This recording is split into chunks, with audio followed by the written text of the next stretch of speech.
जय माई की जय माँ कामाख्या। इन 8 गलतियों से दूर हो जाती है माँ बगलामुखी की कृपा। क्या आपको आपकी पूजा का फल नहीं मिल रहा? कहीं आप भी वो 8 गलतियां तो अपने जीवन में नहीं कर रहे जो माँ बगलामुखी को रुष्ट कर सकती हैं? आज का वीडियो आपकी किस्मत बदल सकता है। जय माँ बगलामुखी, जय श्री महाकाल।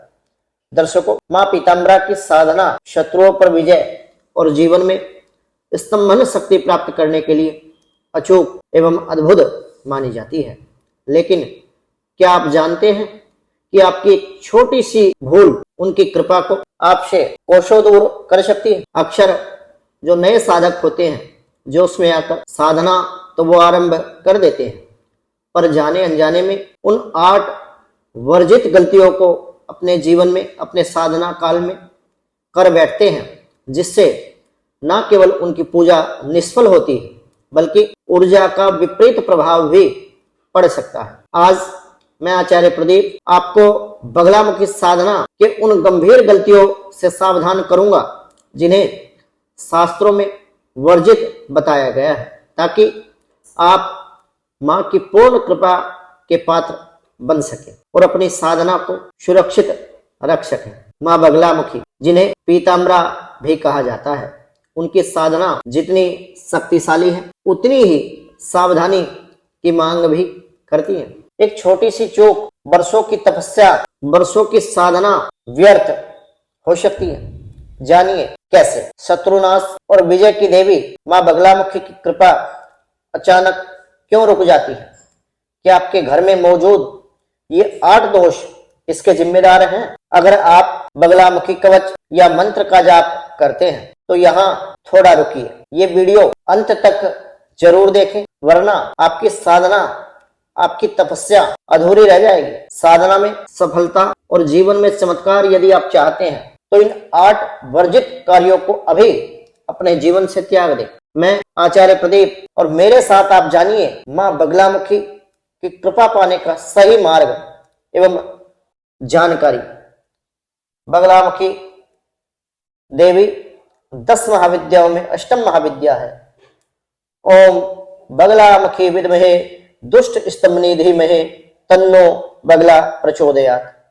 श्री बगलामुखी नमः।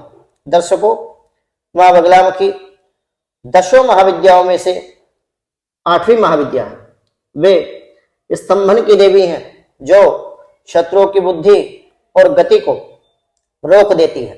लेकिन याद रखिए, मां बगलामुखी जितनी दयालु है उतनी ही अनुशासित भी बगलामुखी मां बताई गई है। अक्सर साधक अनजाने में कुछ ऐसी गलतियां अपने साधना काल में कर बैठते हैं जिससे कृपा आने की बजाय मार्ग अवरुद्ध हो जाता है। आज मैं आपको मां बगलामुखी साधना से जुड़ी 8 विशेष बातें बताऊंगा जिन्हें हर भक्त को अपने जीवन में तुरंत सुधारना चाहिए। पीले रंग की अपेक्षा। पहले नंबर पर पीले रंग की अपेक्षा। मां बगलामुखी को पीला रंग अति प्रिय है। बिना पीले वस्त्र, बिना पीले आसन के, बिना हल्दी की माला के और पूजा द्रव्य जो होंगे सभी पीले होंगे, पूजा करना अधूरा माना जाता है। साधना की गोपनीयता भंग करना दूसरे नंबर पर। मां की साधना अत्यंत गुप्त है। अपनी सिद्धि या मंत्र को किसी दूसरे को बताना अपनी ऊर्जा को नष्ट करना जैसा आपके जीवन में साबित हो सकता है। तीसरे नंबर पर क्रोध और कटु वचन। मां वाणी की देवी है और बगलामुखी स्तंभन शक्ति के प्रतीक तंत्र शास्त्र में बताई गई है। साधना के दौरान किसी को अपशब्द कहना, झूठ बोलना मां को अप्रसन्न करता है। चौथे नंबर पर शुद्धता का अभाव। विशेष रूप से जब आप साधना करते हैं तो शारीरिक, मानसिक आचार विचार व्यवहार से आपको पवित्र रहना चाहिए और मानसिक अशुद्धि में जाप करना आपको भारी पड़ सकता है। ब्रह्मचर्य और स्वच्छता का पालन अनिवार्य है। 5वें नंबर पर बिना गुरु निर्देश के कठिन साधना में प्रवेश करना। बगलामुखी साधना एक उग्र साधना मानी जाती है। बिना योग्य गुरु के मार्गदर्शन के, बिना दीक्षा के और बिना गुरु उपदेश के तांत्रिक अनुष्ठान करना जोखिम भरा आपके लिए हो सकता है। सिर्फ स्वयं के स्वार्थ को सिद्ध करने के लिए, केवल बाहरी शत्रुओं को परेशान करने के लिए, या फिर मां को यदि आप इस गलत तरीके से पुकारते हैं और भाव भक्ति का होना चाहिए, द्वेष का नहीं। इसलिए आप किसी को अनिष्ट करने के लिए साधना में यदि जा रहे हैं तो इस साधना को आप ना करें। 7वें नंबर पर दीपक और धूप की दिशा। पूजा में दीपक का बुझना बड़ा ही गलत और अशुभ माना जाता है। दीपक का गलत दिशा में रखना नकारात्मकता लाता है। अखंड ज्योति का विशेष महत्व बगलामुखी साधना या किसी अन्यत्र साधना में बताया गया है। 8वें नंबर पर अहंकार एवं ईगो।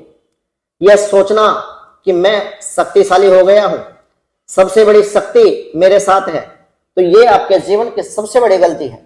सारा सामर्थ्य मां का है, साधक तो केवल निमित्त है।